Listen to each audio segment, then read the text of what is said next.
घर में गूंजती हुई वो आवाज, छन छन छन।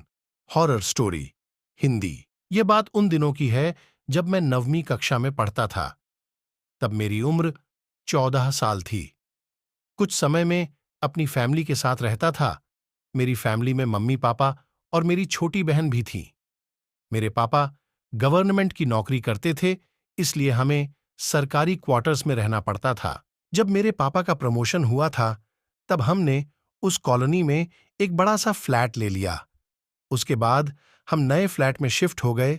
मैं बहुत ही खुश था, क्योंकि मैं सोच रहा था कि मैं अपना एक अलग से कमरा लूंगा। पता नहीं क्यों, जिस दिन से हम उस घर में रहने के लिए गए थे, तब से मुझे उस घर में अजीबोगरीब बेचैनी महसूस हो रही थी। उस घर में मुझे देर से सोने की आदत थी, क्योंकि हमारा टीवी चैनल वाला हर रात को एक नई फिल्म दिखाता था और मेरे मम्मी पापा और बहन दूसरे कमरे में जल्द सो जाते थे। शुरू शुरू में तो सब कुछ ठीक था, लेकिन अचानक मुझे एक रात को, जब मैं अपने बेड पर बैठकर मूवी देख रहा था, तो अचानक मुझे रूम के बाहर से किसी की आवाज सुनाई दी। मुझे लगा कि मम्मी यहां पानी पीने के लिए उठी होगी। मैंने ध्यान नहीं दिया। हाँ, लेकिन मैंने टीवी का आवाज थोड़ा धीमा कर दिया। लेकिन 4-5 मिनट के बाद फिर से वही आवाज आने लगी। वह आवाज किसी औरत के चलने पर उसके पायल की आवाज आती हो, जैसे कि छन छन छन। बिल्कुल ऐसे ही आवाज आ रही थी। मैंने टीवी का आवाज बिल्कुल बंद कर दिया, लेकिन बाहर से वही आवाज आ रही थी, छन छन छन। ये आवाज सुनकर मेरा शरीर कांपने लगा और मेरे रोंगटे भी खड़े हो गए। आवाज लगातार आ रही थी और 4-5 सेकंड के लिए सुनाई देती थी, उसके बाद बंद हो जाती थी। बाद में 3-4 मिनट के बाद फिर से छन छन छन, जैसे कि कोई भारी पायल पहनकर चल रही हो। मेरा दिल जोर जोर से धड़कने लगा है। ऐसा लग रहा था कि अभी मेरा हृदय छाती में से बाहर निकालकर मुंह में आ जाएगा। पता ही नहीं चल रहा था कि मैं क्या करूं। मैंने सोचा कि मैं अपने मम्मी पापा को भी उठाकर उनसे सारी बातें बता दूं। बाद में मैंने हिम्मत करके दरवाजा खोला, तो अचानक वही आवाज सुनाई दी, छन छन छन। उस समय वही आवाज बिल्कुल मेरे सामने से आ रही थी। ऐसा लग रहा था कि कोई नई परिणीत स्त्री चलकर मेरे पास आ रही हो। लेकिन सिर्फ आवाज ही आ रही थी, सामने कोई भी नहीं दिख रहा था और आवाज भी बिल्कुल स्पष्ट सुनाई दे रही थी, छन छन छन। मैंने मम्मी पापा को जगा दिया और सारी सच्चाई उनको बता दी। मेरे पापा इस बात को मानने के लिए बिल्कुल तैयार नहीं थीं। वैसे भी वह सब पूरी तरह नींद में थे।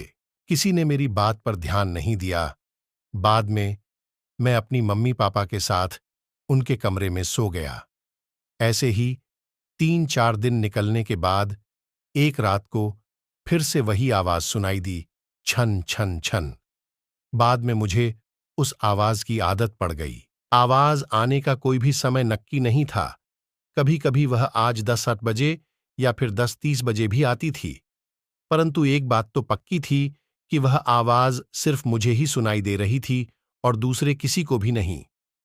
कभी कभी मैं वह आवाज मुझे बहुत ही डर जाता था, लेकिन हमारी कमी कभी भी कुछ भी खराब नहीं होना था। 8-9 महीने बाद हमें एक नया फ्लैट मिल गया और हम वहां पर शिफ्ट हो गए।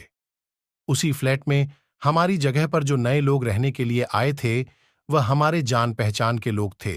उनका बेटा मेरा बहुत अच्छा दोस्त था और उनका फैमिली काफी बड़ा था। एक दिन वह अंकल हमारे घर पर आए और हमसे पूछा कि क्या आपको कभी कभी कोई आवाज सुनाई दे रही थी। बस यही बात सुनकर मुझे पूरा यकीन हो गया था कि वह कोई मेरा वहम नहीं था। उस अंकल के पूरे परिवार ने वही आवाज सुनी थी। आखिर में मेरे मम्मी पापा को यकीन हो गया कि मैं झूठ नहीं बोल रहा था। बाद में उन लोगों ने घर में पूजा पाठ करवाया। हमने यह बात जानने की कोशिश की थी कि उस घर में आखिर हुआ क्या था। तब जाकर पता चला कि उस घर में एक नहीं बल्कि 6-6 आत्माएं रह रही हैं। उस बात को 14 वर्ष हो गए और अब मैं बड़ा हो गया।